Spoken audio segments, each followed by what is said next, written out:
Hello, Amethyst Moonflower, and welcome to my channel where we talk about all things magical and spiritual. If you're into that kind of stuff, then go ahead and subscribe, like, leave a comment, let me know what's up. I want to really try and build a community here with you guys and get to know everybody and things like that. And I'm trying to get to my goal of getting to 1,000 subscribers. That way I can start doing live videos here on YouTube. I love doing lives. I do them all the time in my Facebook group, but I have to have 1,000 subscribers in order to do that here on YouTube instead of Facebook. So please hit that subscribe button. And today we're going to be talking about sacred spaces and altars and things like that. And I've been creating sacred spaces pretty much like my entire life. And so I kind of have had all different kinds from different sizes and different, styles and for different purposes and different places. So I kind of feel like I can be able to offer a little bit of, a way to go about creating a sacred space and why you may want to make one for yourself. So let's start off by saying that wherever you are is a sacred space. You are a sacred space. Your body, yourself, your spirit.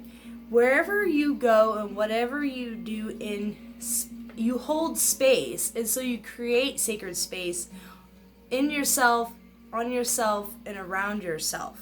Whenever you're doing anything magical or spiritual or you're in tune, your auric field is holding space, and so you automatically become a sacred space. And so, adorning yourself and your body with magical and spiritual items will help amplify and create yourself as sacred.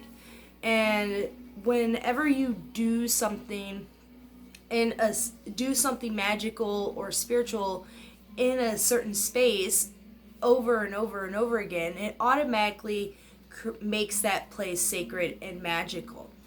And when you go out into nature, wherever nature may be for you, whether it be the woods or the mountains or the ocean or just your local park, nature is sacred in itself. So if you go into nature and you connect with nature, you can create a sacred space in nature just by being in it and connecting to it. And if you do magical workings in a certain place, it creates a place on the land, a space on the land that is imbued with magical energies, and it leaves a footprint in that space. And that goes the same for wherever it is that you choose to do magical work. And when you're creating a sacred space, there's a lot of different things that can go into, like how big it is. And size doesn't truly matter when it comes to creating sacred spaces, because you may only have a small room to work with, like your bedroom, and you have to keep it in your bedroom, or you could have just one room in the house that you can dedicate to your path, or maybe you have incorporated your entire home or your garden or your yard, wherever and how much space you have to work with is everybody's got different abilities when it comes to how much size that the space takes up. So really, the size doesn't matter is what I'm trying to say. Just work with what you have. And when you first come into starting a path like witchcraft, Wicca, pagan spirituality type stuff, you'll find that there's a lot of tool options out there, like chalices and wands and athames and incense and candles and tarot cards and crystals and herbs and all sorts. There's so many infinite amount of tools that you can use and bring into your space. But really, anything can be made sacred. Any item that you have that you find special in any sort of way, if you can incorporate it into your altar or into the space and just to make it look pretty, if something holds a value, any item, it automatically can become sacred in that sense. Any item can be a magical item if you turn it into a magical item. And it doesn't have to be, a traditional tool. Anything like a coaster can be considered a magical tool, because you want to turn it into a plate that you can set magical tools on to charge it, or a bowl that you have found at a thrift shop or a charity shop, whatever you call those secondhand places. You can find normal everyday items and bring them into your space and use them however you need to. And your sacred space is a place where you can go to escape the mundane world and become that magical spiritual person in that space. Now, obviously, I really encourage incorporating the magical into the mundane. So every day is magical. Every day is spiritual. Everything you do can be magical and spiritual. So, even though you may only have a small little altar in your bedroom or in a box under your bed, if you make your entire life magical, then your entire life will be magical. And so everything you do and everything you touch in your entire home and everything will slowly start to just become that. And I started out literally just in a little box, and then I slowly went to a shelf, and then I had a bookshelf, a bookcase, and then it was kind of like just in my room. And then over time, as the more I practiced and the more items that I brought into my practice and the more things that I collected for my magical tools and items and things like that, the collection of items got bigger and bigger and bigger, and eventually I couldn't keep them all in one place anymore, and I needed more space to hold all these tools. Storage starts to become a little bit more important when you collect more items. And you don't need all these items. They're not necessary, but if your practice evolves, you want to try new things, you collect candles and you collect incense and crystals and tarot cards and all these different things. If you start to accumulate things like books, you will get a larger collection of these things, and storage is very important. And if you get like an entire bookshelf and then maybe like a desk, the whole bookshelf, if it holds your magical items, it automatically becomes a magical space because your items are in that space. Or if that's where you practice, the space that you practice in becomes a magical place because you made it so. And the style of it and the aesthetic of it will grow and evolve as you grow and evolve, depending on, what your personal taste is and what your path is and the kinds of tools that you bring into your space. And if you're somebody that, isn't, like I said, an artist, and you do a lot of painting or a lot of scrapbooking or something like that, and you can incorporate your art into your magical space, and then it just kind of all becomes this really amazing, beautiful, crafty space. Or if you're somebody who wants to use only natural items, and then you bring in a lot of woods and shells and seeds and flowers and little bones and bits and bobs that you found outside, and your entire sacred space is made of entire natural elements that you have just found and collected or dried and things like that, it's going to have a completely different aesthetic feel and vibe than somebody else, and nobody's going to have the same space. Nobody has the same items, 100% same space, same table. You can't recreate those kinds of things. And And depending on whether or not you're going to be, taking your items out somewhere, or if your space is permanent or non-permanent, and there's so many factors when it comes to creating sacred space. But what is important is that when you do go into this space, that you can feel the magic of the space, and that it's something that invites you in, and something that inspires you, and something that is a reflection of you. Your sacred space should be a reflection of who you are, what your path is, and what you're doing in that space. And another thing to think about when it comes to creating sacred spaces, how you're going to be using it and what you're going to be doing in that space. So if you're going to be doing a lot of crafting and a lot of spell work and a lot of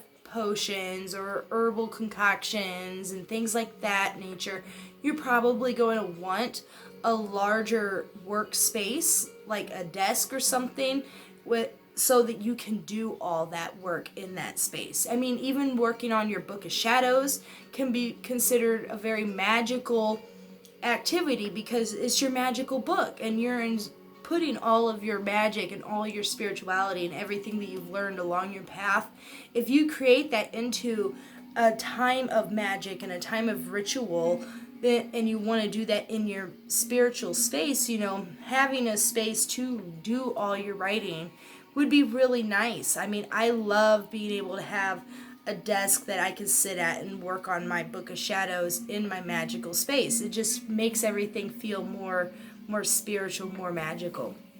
Or, just someplace that if you want to meditate, and thinking about how you're going to be meditating, are you going to be sitting down on the ground, or are you going to be sitting in a chair, or are you going to be sitting on your bed?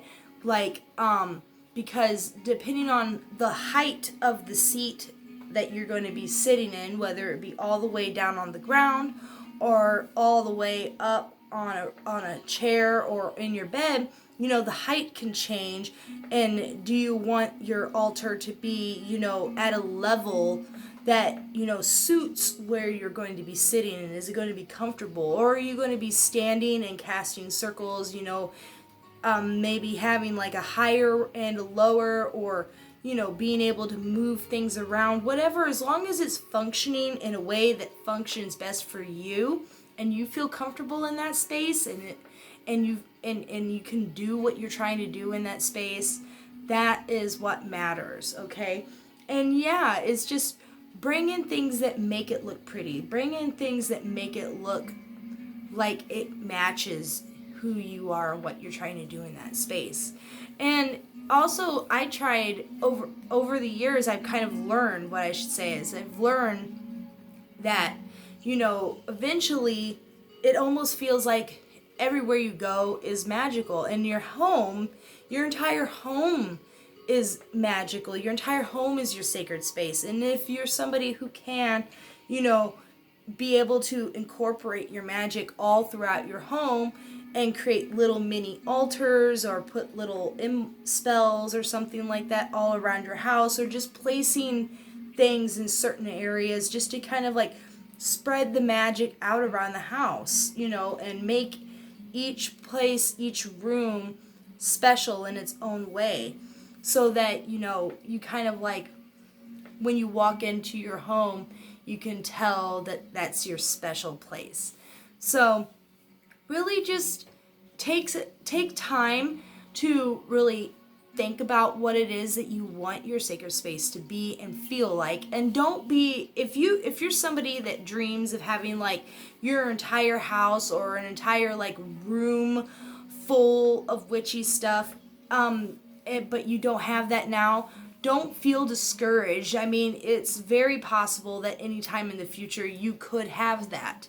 And to not think that that's not a possibility, because honestly, we're magical, we're witches. Manifest the house that you want so that you can create the life that you want. Manifest that big yard, manifest that big house with the dream rooms and everything like that in it, so that you can have that. I mean, use your magical abilities to create the life that you want, and to never stop changing and to never stop trying something new. And if you do try something and it doesn't work or it doesn't feel right, you can always change it. You can always evolve and develop. And it's important actually to, when you make a sacred space, to change it up every so often and to not let it always be exactly the same, because energy does best when it flows and when it's moved. And when something's in the same spot for too long, it gets stale. When the space gets dirty, you need to clean it, you need to smudge it, you need to re-anoint things, or smudge the energy just to kind of freshen everything up. Don't forget to take care of your space in that sort of way. You want to show your space love. You want your space to be inviting. If you're keeping your sacred space in your bedroom, you're not going to feel invited to use your altar if all of your dirty clothes and your trash and everything is all around your sacred space. That doesn't feel inviting. That doesn't feel magical. So make sure you take care of your sacred space and shift things, keep it clean, burn the sage to keep the energies flowing, and all that good stuff. And if you can, I would recommend trying to keep it near a window, just because that way you can have a little, because even if you can't have a sacred space outside in nature, being near a window allows you to be close access to nature and elements, and you'll be able to see the sun and the moon and the stars and the rain and the snow wherever it is that you may be. That way you can let in the breeze and let in that fresh air, and it's like, being next to the window allows the freshness to come in, and you'll be able to enjoy your space a little bit better than if you was like in a spot that doesn't have any natural lighting. Because I find that actually the energy of your sacred space can shift depending on whether or not how much access it has to the outside world, that fresh air and that fresh sunlight and stuff like that. So those are a few of my ideas of trying to help and encourage you to create a sacred space. And remember, it doesn't matter what it looks like as long as you like what it looks like. As long as it reflects you and it's your soul and your spirit, it's all going to be a symbiotic relationship. And to just be present and be happy with it, and it's going to change as you change and as your path changes and as you grow and as you collect more things. It's going to constantly be shifting and moving, and so just always stay positive and create the life that you want to see around you. All right, so thank you all. I have a few more videos that I want to make on this subject actually. There's so much to talk about when it comes to sacred spaces, but I really don't have enough time to sit here and talk about everything that there is to talk about sacred spaces. So I'm probably going to be making another 1 or 2 videos to cover different topics of this one topic, and then maybe we'll talk about some more things as well. So let me know what you guys think. Leave in the comments down below any suggestions of anything that you want me to talk about and share with you guys as well. So don't forget to like and subscribe and keep the good vibes. And I'll be seeing you guys all next time. Brightest blessings. Namaste.